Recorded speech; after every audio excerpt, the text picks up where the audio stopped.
ओम उमा महेश्वराय नमः। हमारे YouTube channel पर आप सभी दोस्तों का हार्दिक स्वागत है।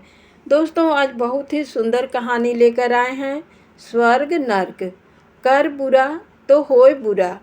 ये कहानी एक वैश्या और एक पुजारी जी की है। आइए जानते हैं कहानी के माध्यम से क्यों पुजारी जी को नर्क की प्राप्ति होती है और क्यों एक वैश्या को स्वर्ग की प्राप्ति होती है। बहुत पुराने समय में किसी गांव में एक छोटे से मंदिर में दुर्गा प्रसाद नाम के एक पुजारी रहा करते थे। गांव का नाम था खुशहालपुर। दुर्गा प्रसाद एक सिद्ध पुरुष थे। उनके ज्ञान के बारे में दूर दूर तक चर्चा थी, जिसके कारण काफ़ी दूर दूर से लोग उनसे मिलने एवं उनका आशीर्वाद प्राप्त करने आते। पुजारी बाबा सुबह के 4 बजे ही उठ जाते हैं। वे मंदिर की साफ सफाई से लेकर लगभग सभी जरूरी काम स्वयं करते। एक दिन सामने से आवाज़ आई, बाबा हमें भी प्रसाद मिलेगा। स्वर्ण आभूषणों से सुसज्जित अत्यंत सुंदर महिला बाबा के सामने हाथ फैलाए खड़ी थी। उसे देखकर बाबा ने मुस्कुराते हुए कहा, क्यों नहीं बच्चा, प्रसाद तो सबको मिलना चाहिए, तो तुम्हें क्यों नहीं, लो तुम भी प्रसाद ग्रहण करो। तभी अचानक किसी ने प्रसाद दे रहे बाबा का हाथ पकड़ लिया। बाबा ने पलटकर देखा तो वह गांव की धोबन थी। बाबा ने मुस्कुराते हुए धोबन से पूछा, क्या बात है, तुम मुझे प्रसाद देने से क्यों रोक रही हो। तब धोबन ने कहा, क्या कर रहे हैं बाबा, ये कैसा अनर्थ कर रहे हैं। बाबा बोले, प्रसाद देने में अनर्थ कैसा, प्रसाद पर तो सबका हक है। तब धोबन ने कहा, आप जानते भी हैं ये महिला कितने घरों का नाश करके बैठी है और अब आई है यहाँ प्रसाद लेने। इसके ऊपर तो वही कहावत बैठती है कि 900 चूहे खाकर बिल्ली हज को चली। बाबा ने कहा, ऐसे किसी का अपमान करना उचित नहीं है, तुम्हें ऐसा नहीं करना चाहिए। तब धोबन ने कहा, बाबा आप नहीं जानते, ये कोई आम महिला नहीं है, ये तो एक वेश्या है, वेश्या। ये सुनते ही बाबा के हाथ से प्रसाद की थाली नीचे गिर गई। वह वहाँ एक पल भी न रुकते हुए दौड़े दौड़े स्नान गृह की ओर भागे। प्रसाद न पाकर भी महिला को कोई दुख नहीं हुआ। उसने फर्श पर बाबा के चरणों के बने छाप को अपने पल्लू से छूकर उसे माथे पर लगाया और चुपचाप वहाँ से चली गई। परंतु उसका मंदिर में आना निरंतर जारी रहा।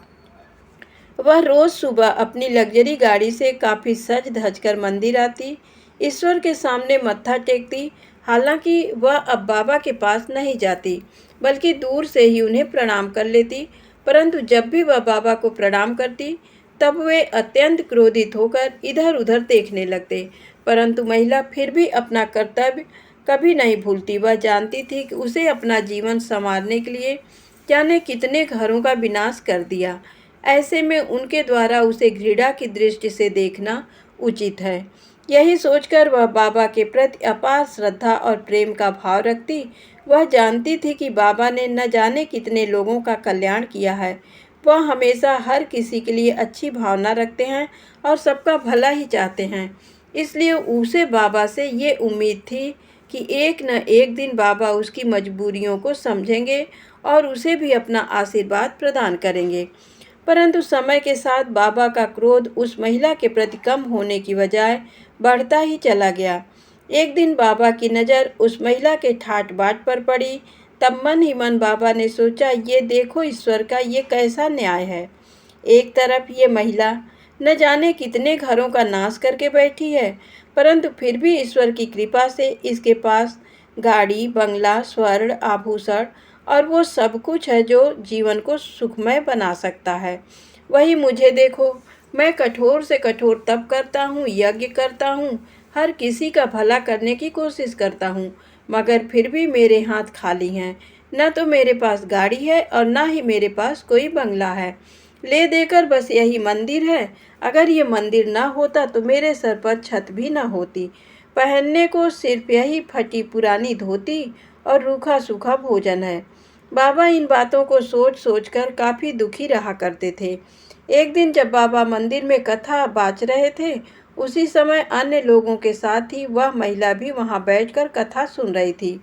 तभी जीर्ण हो चुकी मंदिर की छत अचानक नीचे गिर गई और छत में दबकर वहां बैठे काफ़ी लोग घायल हो गए, जिसमें बाबा सहित कई लोगों की जान भी चली गई। उन कई लोगों में वह महिला भी थी। उसकी मृत्यु के पश्चात यमराज उन्हें लेकर स्वर्ग के द्वार पहुँचे। यमराज ने महिला को स्वर्ग में जाने को कहा। ये देखकर बाबा काफ़ी आश्चर्यचकित हुए। थोड़ी देर बाद यमराज ने बाबा को नरक की तरफ इशारा करते हुए उन्हें वहां जाने को कहा। बाबा ये देखकर अति क्रोधित हुए और यमराज से पूछ बैठे, तुम्हारा ये कैसा न्याय है? एक तरफ वह महिला जिसने आज तक सिर्फ पाप ही पाप किया है, उसे तुम स्वर्ग में स्थान दे रहे हो, जबकि मैंने हर किसी का भला ही चाहा है, परंतु तुम मुझे नर्क भेजना चाहते हो। तब यमराज ने कहा, आपकी बात सही है। असल में आप दोनों ने अपने अपने जीवन यापन के लिए अलग अलग मार्ग चुना। जहाँ आपने मंदिर के पुजारी का कर्तव्य निभाया, वहीं उसने एक वेश्या का रूप धारण किया, परंतु वह वेश्या होकर भी हर किसी के प्रति अच्छी भावना रखने वाली थी। वहीं आप लोगों के प्रति घृणा का भाव रखते थे, जिसके परिणाम स्वरूप उसके लिए स्वर्ग के द्वार खुले हैं, वहीं आपको नरक जाना पड़ रहा है। तो वही हमारे द्वारा किए गए बुरे कार्यों का बुरा परिणाम भी हमें अवश्य दिखाता है। इसलिए सच्ची भक्ति सच्चे मन में निहित है। बुरी सोच रखने वालों को एक न एक दिन बुरा परिणाम भोगना ही पड़ता है। धन्यवाद।